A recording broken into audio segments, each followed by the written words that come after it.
वो जैसे ही वहाँ से जाने लगती है तभी लॉयड के द्वारा बनाए गए बैरियर में वो कैद हो जाती है। लॉयड उसके सामने आकर उसे बहुत प्यार से गुड इवनिंग कहता है। लॉयड उसे बताता है कि मैंने इस मंत्र का उपयोग किया है और क्यों ना हम एक दूसरे से बात करें। रेन अपने कपड़े को हटा कर कहती है कि मुझे माफ कर दे क्योंकि मैं एक बच्चे पर अपना जादू का उपयोग नहीं करना चाहती हूँ। अब उसने बहुत कम कपड़े पहने हुए हैं जिससे उसे जहर फैलाने में आसानी होती है। वो अपने जहर को लॉयड के चारों ओर फैला देती है। पहले तो लॉयड को खुशबू महसूस होती है लेकिन उसे बहुत जल्द एहसास होता है कि ये खुशबू नहीं बल्कि एक जहर है जिससे उसके सर में दर्द होने लगता है। वो हेल्थ प्लस स्पेल का उपयोग करता है ताकि वो जहर के असर से बच सके। रेन अपने जहर को और फैलाती है जिससे लॉयड जमीन पर गिर जाता है। वो उसे माफी मांगती है। वो उसे ये भी बताती है कि मेरे इस जहर से आज तक कोई इंसान जिंदा नहीं बच सका है लेकिन तुम खुशकिस्मत हो क्योंकि मैं तुम्हें मारना नहीं चाहती हूँ। 2-3 दिन के बाद तुम पर इस जहर का असर करना बंद हो जाएगा और तुम्हारी जान बच जाएगी। वो कहता है तुम जरूर एक ब्लाइटेड होगी। वो कहती है तुमने सही कहा, जन्म से ही मैं जहर वाले जादू का उपयोग करने की क्षमता के साथ पैदा हुई हूँ और सब मुझे रेन द पॉइजन के नाम से जानती है। वो लाइट के द्वारा बनाए गए बैरियर पर लात मारती है जिससे बैरियर टूट जाता है। लॉयड बहुत ज्यादा खुश होता है क्योंकि वो अब एक नया जादू सीख सकता है। तभी ग्रीम वहाँ आता है। लॉयड हेल्थ क्लास स्पेल का उपयोग करता है जिससे अब रेन के जहर का असर लॉयड पर नहीं हो रहा है। लॉयड ग्रेम को बताता है कि सिल्फा ने मुझे बताया था कि एडवेंचरर गिल्ड में हथियारों के समूह का एक पोस्टर है। हथियारों के समूह में कुल 6 लोग हैं और वो अपनी मौजूदगी का एहसास किसी को भी नहीं होने देते हैं। जिसके बाद वो अपने द्वारा बनाए गए बैरियर को तोड़ देता है। रेन जा जाती है। लॉयड को उस जगह का पता लग जाता है। वो महल से चले जाता है क्योंकि अब वो हथियारों के समूह की शक्तियों का पता लगाना चाहता है। सिल्फा और शीरो भी लॉयड को ढूंढते हुए महल से बाहर आते हैं लेकिन उन्हें लॉयड वहाँ नहीं मिलता है। वो हथियारों के समूह से मिलती है। वो उसे डांटती है कि आज उसने एक लड़के को जिंदा छोड़ा है। रेन कहती है वो एक बच्चा है और अब ऐसे भी हम जानते हैं कि 7वें राजकुमार ने तलवार के ऊपर मंत्र लिखा है और शायद अब युद्ध हो। तभी उनमें से एक उसे डांटते हुए कहता है तुम्हें हमारा लीडर चेट बनने की जरूरत नहीं है क्योंकि वो हमें छोड़कर जा चुका है। वो कहती है हमारा लीडर जरूर वापस आएगा। तभी एक लड़की कहती है तुम दोनों लड़ना बंद करो क्योंकि हमारी बातों को कोई चोरी छुपे सुन रहा है। तभी लॉयड अपने अदृश्य वाले मंत्र का उपयोग करना बंद करता है। वो उनके सामने आता है। रेन हैरान है क्योंकि आज तक कोई भी उसके जहर से बच नहीं पाया है। वो कहता है क्या वो वही लड़का है जिसके बारे में तुमने हमें बताया था। लॉयड बहुत प्यार से उनकी ओर आने लगता है। उन्हें विश्वास ही नहीं हो रहा होता है कि उस प्यारे से लड़के ने तलवार के ऊपर मंत्र लिखा है। वो कहता है 7वां राजकुमार को हमारी जगह का पता लग चुका है इसलिए अब हमें उसे मारना ही होगा। तभी लॉयड अपने बनाए हुए सुरक्षा कवच को तोड़ देता है। ग्रीम डरने लगता है लेकिन लॉयड अपनी आंखों से ब्लाइटेड वाले इंसानों की शक्ति को देखना चाहता है। इस दुनिया में कुछ इंसान ऐसे भी है जो जादू का उपयोग करने की क्षमता के साथ पैदा हुए हैं। वो बिना किसी मंत्र को याद किए ही जादू कर सकते हैं लेकिन उनके अंदर सिर्फ एक ही कमी है, वो इंसान जादू को नियंत्रित नहीं कर सकते हैं। उन इंसानों को ब्लाइटेड कहा गया है। एडवेंचरर गिल्ड में हथियारों के समूह का पोस्टर है जिसमें ब्लाइटेड शामिल है। वो ताओ की टेक्निक का यूज करता है और उन्हें लड़ने के लिए कहता है। वो एक एक करके लॉयड पर हमला करने लगते हैं। वो एक एक करके अपने बारे में बताते हैं। यह है बेबीलोन। वो जन्म से अन्य लोगों की तुलना में अधिक लचीला पैदा हुआ है। वो अपने शरीर को घुमा भी सकता है। वो जादू का उपयोग करने की तुलना में कहीं अधिक लचीला है। तभी एक ब्लाइटेड उसके करीब आता है। लॉयड का शरीर अचानक से कमजोर हो जाता है। वो कुछ नहीं कर पा रहा है और ना ही कुछ भूल पा रहा है। यह है कौवा। वो एक श्रापित ब्लाइटेड है जो चुप रहता है ताकि अपनी शक्ति को अनियंत्रित होने से बचा सके। जैसे ही एक और ब्लाइटेड लॉयड पर हमला करने के लिए आता है तभी लॉयड अपनी ताकत को बढ़ाता है जिससे उस पर कौवे के जादू का असर खत्म हो जाता है। कौवा लॉयड की ताकत को देखकर हैरान है। लॉयड अब उस ब्लाइटेड के ऊपर बैठ चुका है लेकिन अब लॉयड भी हैरान है क्योंकि उसके शरीर से एक तरल पदार्थ निकल रहा है। यह गैलीलियो। उसके शरीर से चिपचिपा तरल पदार्थ निकलता है। लॉयड अपनी पूरी ताकत से चिपचिपे तरल पदार्थ से बाहर निकलता है। लॉयड बहुत ज्यादा खुश है क्योंकि वो यहाँ नए नए जादू को सीख सकता है। तभी एक लड़की उस पर हमला करती है। वो है दालिया जो अपने शरीर पर जानबूझकर घाव करती है ताकि उसका दुश्मन के शरीर पर भी वो घाव हो और उसे भी वो दर्द महसूस हो जो उसे हो रहा है। वो बोलती है तुम एक अच्छे बच्चे हो, क्यों ना मैं तुम्हें कुछ जादू सिखाऊं। लॉयड अपने घाव को जादू से ठीक कर देता है।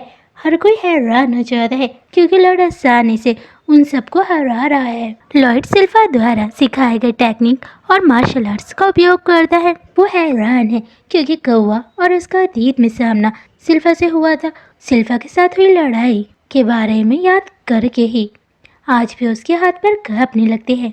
लॉयड एक एक करके उन सबको हरा देता है। उन्हें बिल्कुल समझ नहीं आ रहा कि लॉयड को जादू और मार्शल आर्ट्स किसने सिखाया होगा। लॉयड एक एक करके सबको हरा रहा है। तभी गैलीलिया के चिपचिपे पदार्थ की वजह से तालिया के कपड़े भी फट जाते हैं। वो उसे बहुत ज्यादा डांटती है।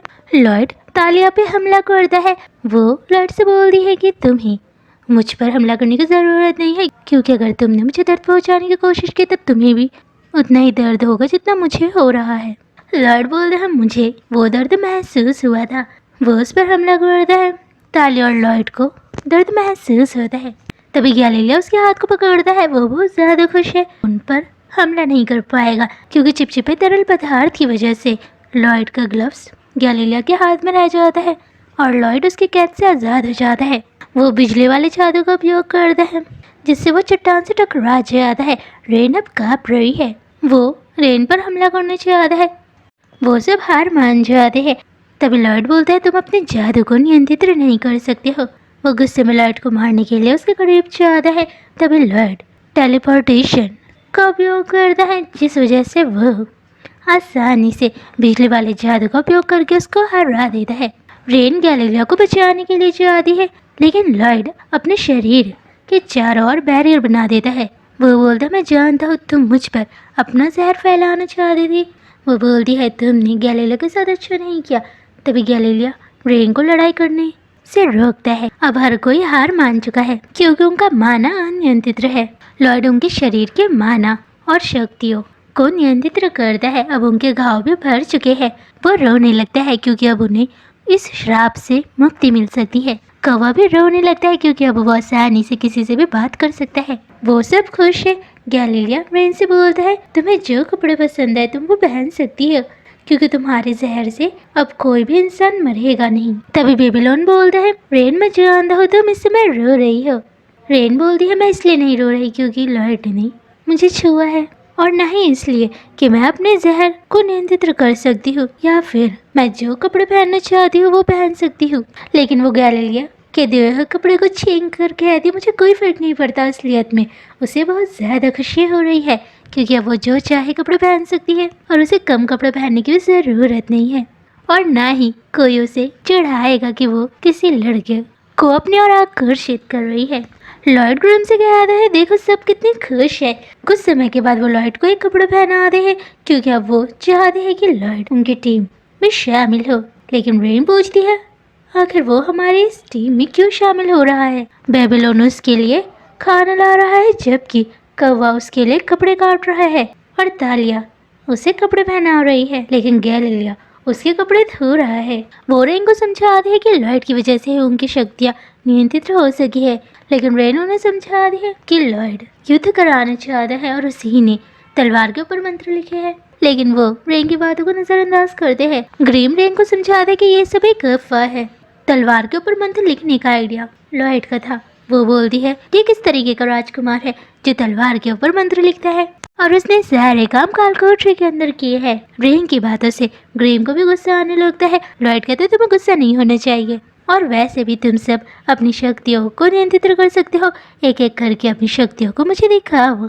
गैलीलिया बोलते हैं हमें तुम्हें एक ज़रूरी बात बतानी है। लॉयड कहता है मुझे ज़रूरी बात नहीं सुनी, मुझे तुम्हारी शक्तियाँ देखनी है। जिसके बाद वो उसे कहानी सुनाते हैं कि हम हथियारों के समूह में कैसे शामिल हुए। याद रही एक लंबी कहानी है।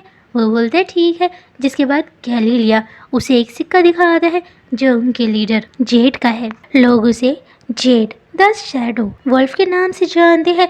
उसके पास टेलीपोर्टेशन की शक्ति है। वो जिस जगह जाए जा सकता है। वो बोलते मुझे बताओ। जिसके बाद वो कहानी सुनाता है कि बहुत समय पहले जेड एक रेगिस्तान वाली जगह में गया था। वो वहाँ से बहुत सारा खजाना लेकर आया था जो उसने हमारे साथ बांटा था। उसी समय उसने हमें ये सिक्का दिखाया था। ये सिक्का हमारा एक प्रतीक चिन्ह बन गया है और तब से हमने जो भी काम किया हमने अपने अस्तित्व को बनाए रखने के लिए ये सिक्का उस जगह छोड़ दिया ताकि लोग हमें याद रख सके। और एडवेंचरर गिल्ड के अंदर हमारा पोस्टर हमेशा के लिए लग गया है।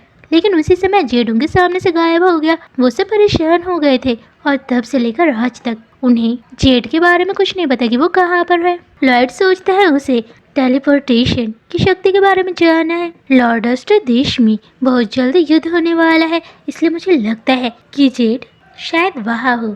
तभी उन्हें एक पत्र दिखाई देता है। ये पत्र जेड ने टेलीपोर्टेशन की मदद से उनके पास भेजा है। लॉयड के साथ वो सब भी हैरान हो जाते हैं। सिल्फा और शीरो लॉयड को ढूंढते हुए एक जगह पहुंचते हैं। सिल्फा के और ऐसे जानवर भी डरकर कांपने लगते हैं। तभी शीरो एक पत्र की ओर इशारा करता है जो लॉयड ने लिखा होता है। वॉल्बर्ट को वो पत्र दिखाती है जिसमें लिखा होता है, मैं हथियारों के समूह के साथ लॉर्डस्ट के राजा से मिलने के लिए जा रहा हूँ। दोनों राजकुमार बहुत गुस्से और परेशानी में है क्योंकि उन्हें डर है कि कई हथियारों का समूह और लॉर्डस्ट का राजा एक साथ मिलकर लॉयड को मारना तो नहीं चाहते हैं। तभी सिल्फा उन्हें लॉयड के कपड़े दिखा दिए। वह दोनों शिल्पा का चेहरा देखकर डर रहे होते हैं क्योंकि वो जानते हैं कि सिल्फा लॉयड की बहुत परवाह करती है। इस समय लॉयड के कपड़े चिपचिपे हो रखे हैं। जैसे ही एल्बर्ट लॉयड के चिपचिपे कपड़ों को देखता है वो गुस्से में कहता है, अब हमें युद्ध की तैयारी करनी होगी। सिल्फा कहती है जरूर। वो इस समय बहुत ज्यादा डर रहा है। वो सब एयर क्लास इस पहल से लॉर्डस्ट